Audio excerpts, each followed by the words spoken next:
Hello everyone! Today, I'll be introducing a fascinating family of generative models called energy-based models. We'll take a closer look at what they are, how they work, and what makes them unique compared to other widely used generative models. An energy-based model is a type of probabilistic generative model that defines an unnormalized probability distribution over data by assigning each input a scalar energy value. In this framework, samples with lower energy are considered more likely under the model, while those with higher energy are interpreted as unlikely or out of distribution. Energy-based model originates from the Gibbs distribution in statistical physics. The Gibbs distribution defines the probability of a system being in a particular state X through an unnormalized probability distribution. We use X to denote the state of the system, such as the configuration of a ferromagnetic material or a gas. E of X denotes the energy of the system in state X, T is the temperature, and Z is the partition function that normalizes the distribution. As the template T goes to 0, the probability of X focuses on the global minima of the energy function. This formulation implies two key insights. Firstly, states with lower energies have high probability. Secondly, the model doesn't need to define a tractable likelihood explicitly. Just an energy landscape that ranks data points is enough. A deep energy-based model uses a deep neural network to parameterize the energy function, allowing it to learn complex data distributions. The network, typically denoted as f of x, contains trainable parameters and serves as the negative energy function. Through training, this function learns to capture the underlying regularities, structures, and constraints of the data in a probabilistic manner. Here's an example of a ConvNet-based energy function. In this architecture, a convolutional neural network maps a high-dimensional input, such as an image, into a single scalar energy value. The network consists of multiple layers of convolutional operations followed by nonlinear activations like ReLU function. Unlike models such as variational autoencoders or normalizing flows, the energy-based model does not require invertibility or explicit latent variables, making it a more flexible and general framework for modeling complex data distributions. Training an EBM is about shaping the energy landscape.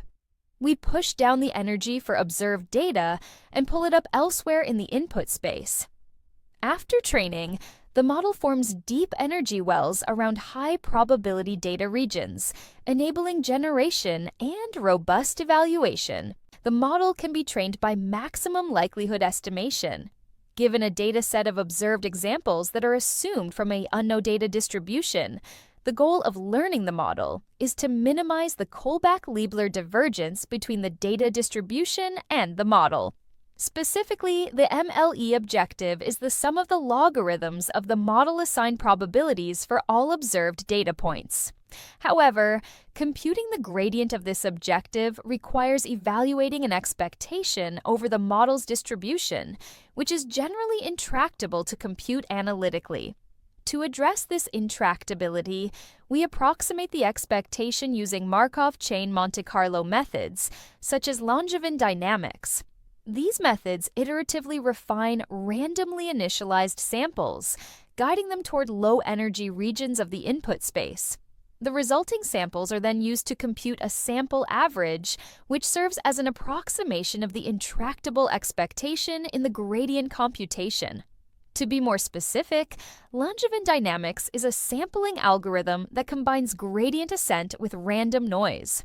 By adding Gaussian noise to each update, it merges stochastic exploration with deterministic optimization, effectively simulating Brownian motion. This enables the model to generate new samples by navigating through the energy landscape toward regions of lower energy. In practice, the parameter delta t represents the step size and controls the magnitude of each update. The overall training algorithm for an energy-based model follows an analysis by synthesis paradigm. It alternates between a sampling step and a learning step. In the sampling step, also referred to as the synthesis step, the model uses Langevin dynamics to generate synthesized examples based on the current parameters. These samples approximate the distribution defined by the model.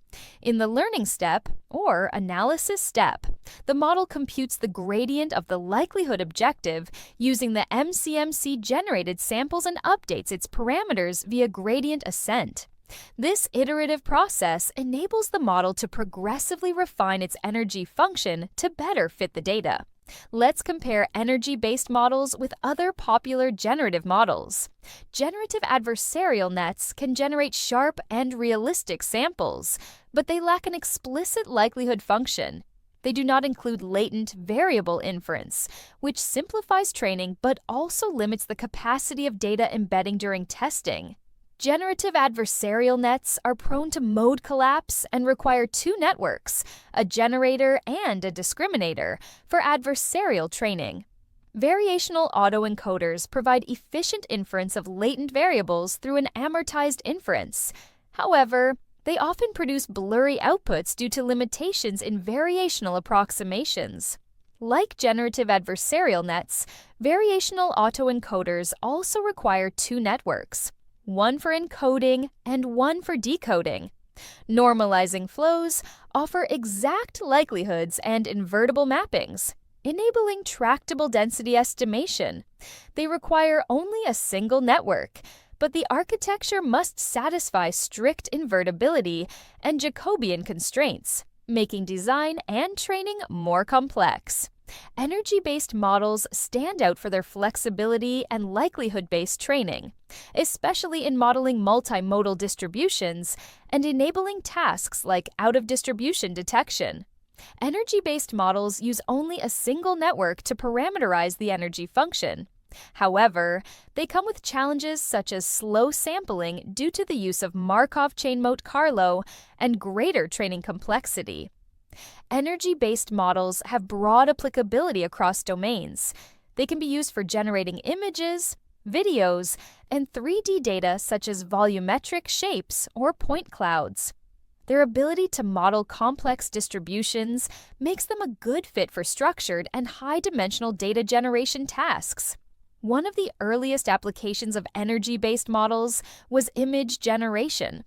Models trained on texture images or face images can generate realistic 2D image patterns by sampling from the energy landscape using Langevin dynamics. As to the texture image generation examples, the first column displays the observed texture images, and the second and third columns show the generated textures by the energy-based models. In the case of face generation, each row demonstrates the generation process of a synthesized face image by using Langevin dynamics. The sampling process starts with white noise images and gradually generates realistic face images. Energy-based models can also capture spatiotemporal dynamics, such as dynamic textures. In the context of video generation, they synthesize motion patterns that evolve over time, preserving temporal coherence through energy-based learning.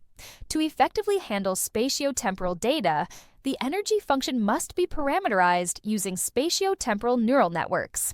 Energy-based models can also be applied to volumetric shape generation, where the energy function is parameterized by a 3D convolutional neural network. This figure illustrates examples of synthesized 3D objects generated using Markov chain Monte-Carlo sampling. Each row corresponds to a specific object category. The first, second, and third columns show the observed shapes, while the remaining columns display the samples synthesized by the model.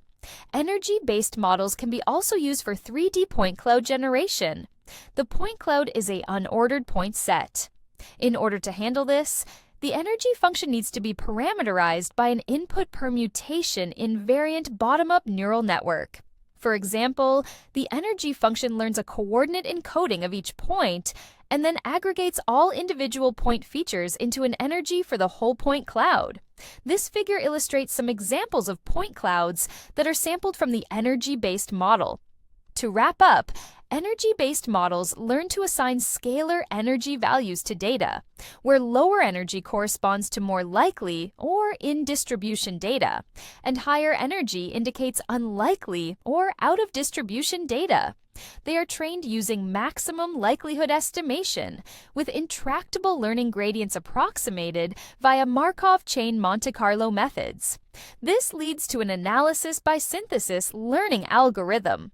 Despite certain training challenges, energy-based models offer a powerful and flexible framework applicable to a wide range of tasks, from image and video generation to 3D shape modeling.